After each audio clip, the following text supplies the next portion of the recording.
Morning everybody, Sam here, United People's TV, live on YouTube and Facebook with the Man United against Tottenham Hotspur preview, joined by my friend Flav. I hate Man United. He loves Man United. He doesn't, but he loves Tottenham Hotspur, right? Yeah. If you haven't seen it or heard it, don't know why you want to listen to it, but Fighting Cock, great Spurs podcast. Listen to the podcast this week. We preview Man United for about a minute. What is the feeling? Prior to the news, we'll talk about the Harry Kane news in a bit, but going into the game, you lost against West Ham. Yeah, was that just like no one gave a shit about it, or was it actually? No, people do give a shit about it. People want to win something. You know, the Carabao Cup is a game we could have won. You're going straight into the quarterfinals. Why not give it a go? We played a strong enough team to win it. We should have won it. But Alex Alderweireld said this morning, he goes, "It's not like we didn't want to win the game. We're just not going to have a breakdown about not going through." Ultimately, if you've got to compete on four fronts, you've got to have a squad the size of 50 man first team squad. So it's fine. It's horrible losing to West Ham, but we'll get over it. Man, they've got a decent record against, didn't they, in recent years? Yeah, kind of. At least the last 2 years anyway. Yeah. Well, but the main big news, obviously your man this season has been Harry Kane. After his August drought, which he seems to do every year, he's just been absolutely phenomenal. Yeah. Probably the most informed striker in world football. Is that unfair to say? No, he scored more goals than any other striker in the world, but in that amount of time. So definitely informed. So in September he scored 13 goals in one calendar month, and the only two other players to ever do that were Ronaldo and Messi. That's how good he was in September. He followed that up with 4 other goals as well. Yeah, but he's fucking out. He is out. It's a big miss. It's hard to cope. You take your best player out of any team, there's going to be a struggle. It's going to be difficult. But I think against Man United on this game, whenever it is we play, Sunday is it? Saturday. 12:30 kickoff. Yeah. At least he knows when he's playing, right? I did know that. I couldn't remember. Yeah. So no, you did. I think you would have found it difficult to score against Man United anyway. I think we will find it difficult to score, and I think. I'm anticipating you sitting back and forcing us to come onto you, which I hope you don't do, because that's kind of what we've been doing really well. Right. This could either be the most boring game on earth, or it could be that we fall into Mourinho's trap of being forced to try and play possession football and break you down. In which case, it doesn't really matter whether we have Kane or Llorente, because there isn't a great deal of space to move in.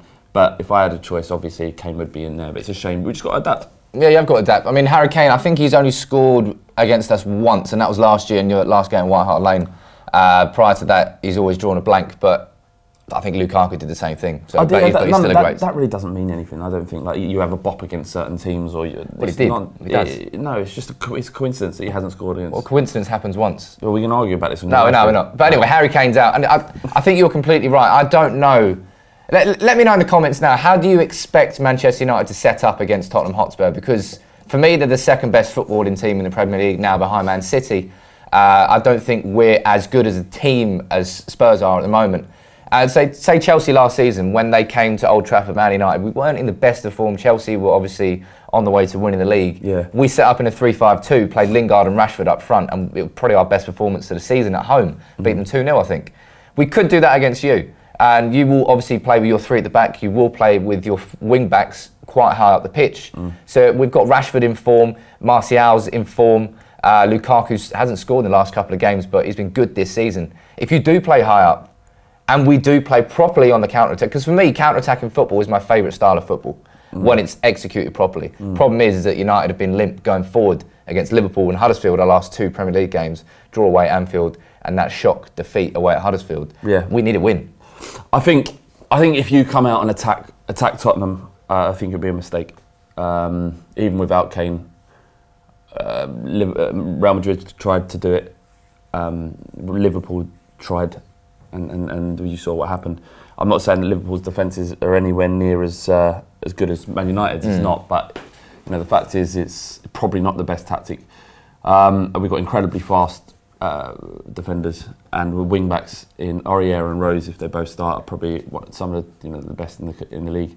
It's going to be a great game. It's a shame Kane's out, because it would have really been a stand up. But I think if ever is there a manager to negate any other tactic in a manager that a manager has, it'll be Mourinho. He'll find a way of nullifying Pochettino's system.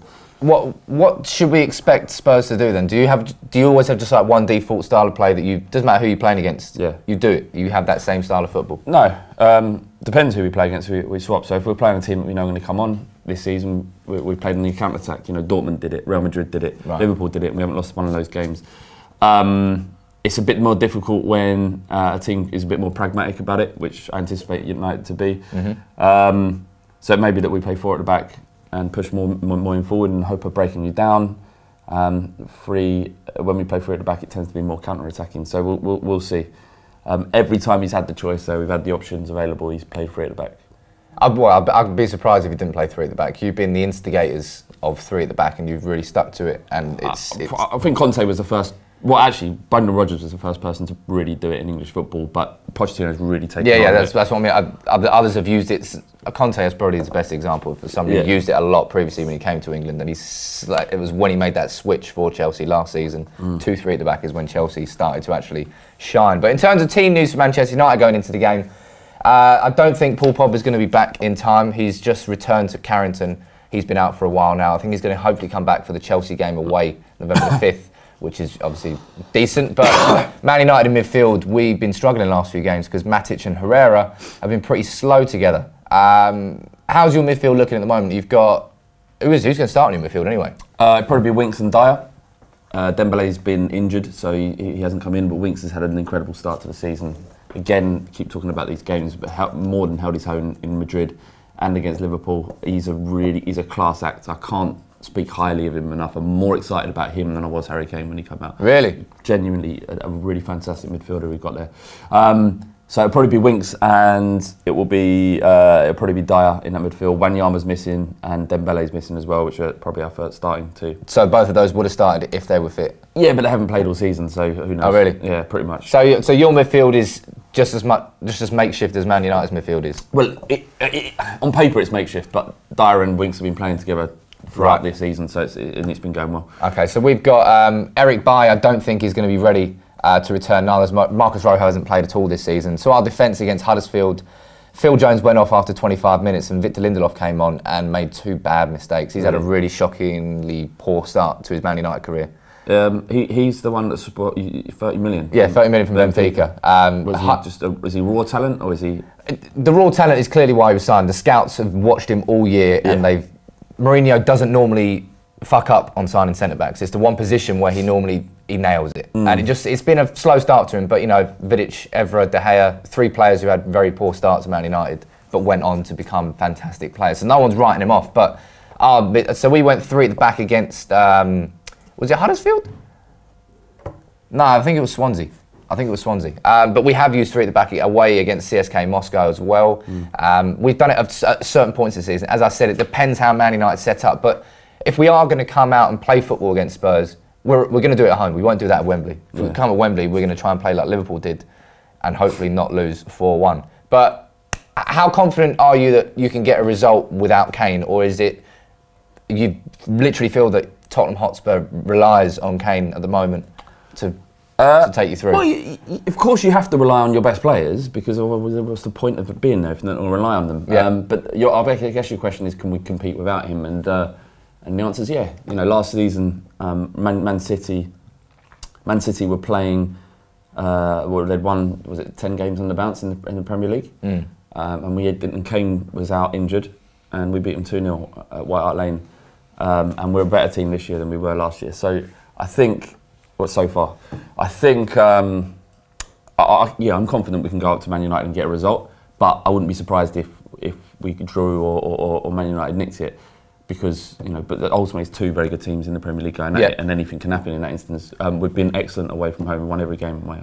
Well, you've been ridiculous away from home. Aren't you setting like a goal scoring record? There's some sort of record that Spurs are setting the amount of goals you're scoring away from home. But let me and Flav know your predictions in the comments below, and I'll read a few of them out. But for now, what's your prediction? My prediction is, I think 2-1 Tottenham. Before you do that, have you heard about Shaw's comments today? What Luke Shaw's been chatting today? Yeah, he said he wants to play for Tottenham. Yeah? He said he's never felt more loved than under Pochettino at Southampton. That was the one season where Shaw really did shine, and I genuinely feel that Shaw's time at Man United is up under Mourinho, because Mourinho clearly doesn't trust him enough to play him. And if he went Spurs, I think. Well, obviously, the Rose wants to move to back up north, so there's moving about him. You can see the swap. I don't think a swap will happen. There'll be money involved. But oh yeah, I know that swap plus money, but 2 players going in opposite directions. Yeah. Would you be happy enough with that? Well, I'm happy enough with Davies, to be honest. His rise has been incredible. But yeah, why not? If Poch likes him, then I like him. And you've coped well enough without Kyle Walker after moving to Man City. So could you do the same thing with Danny Rose? I think we've lacked some pace down that right hand side. Our width down the right hand side is definitely gone from Walker's game, from Walker left. But Aurier, when he started, it offers that. It's just that his process into the team and his natural right back position has been hindered by the fact that Davies has been out injured and he's been forced to play left wing back. Right. Okay. Right. Let's read a few of your predictions out. We've got Sakadon on Facebook saying, we will nick it 2-1. If Shaw goes Spurs, Rose will come the other way. That's what we're just talking about. Like your comment, cheers. Walter Jr., not that Walter Jr., saying 2-0 for United. We can't be struggling against teams like Tottenham, but if we sit in and defend them, we are doomed. What does that mean? I don't know. Teams like Tottenham? Like Huddersfield? Oh, that's harsh but fair. All right, let's go to YouTube as well. Let's get a few comments. 3-0, says Rishab. He's confident. Jordan Bolin saying he goes 3 at the back with Tuanzebe, Smalling and Jones. Tuanzebe did play well against Swansea. And I think he did play against you, but in defensive midfield at White Hart Lane. It was right at the end of the season. We just lost against Arsenal at the Emirates. Then we came to play you. We lost both of those games. I've literally never heard that word before. Tuanzebe, it's a name. Never heard of it. What we got here? Divan Shiu saying 2-0 Manchester United. You know, Man United fans in these comments, confident. Got to be confident. You're Man United playing at home. And our home record is actually pretty good this season. And let's be honest, I know this Huddersfield game has got a lot of people talking, but had we won that game, you know, I've said it in the office loads, it would have been our best ever fucking start to the Premier League season. So it's small margins at the moment. It's just that people are frustrated at drawing 0-0 away to Liverpool when you then pump them 4-1.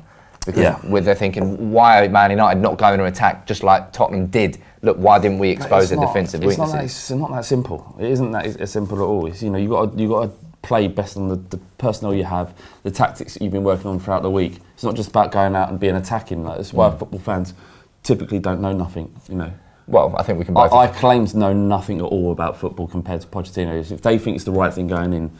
I mean, I know it doesn't help with conversations. I'm being a bit of a dick, but no. I agree with you. I think a point away at Anfield, no matter what the occasion, no matter what the circumstances, is a good result. Yeah. It's just that 2-1 to Huddersfield has compounded it.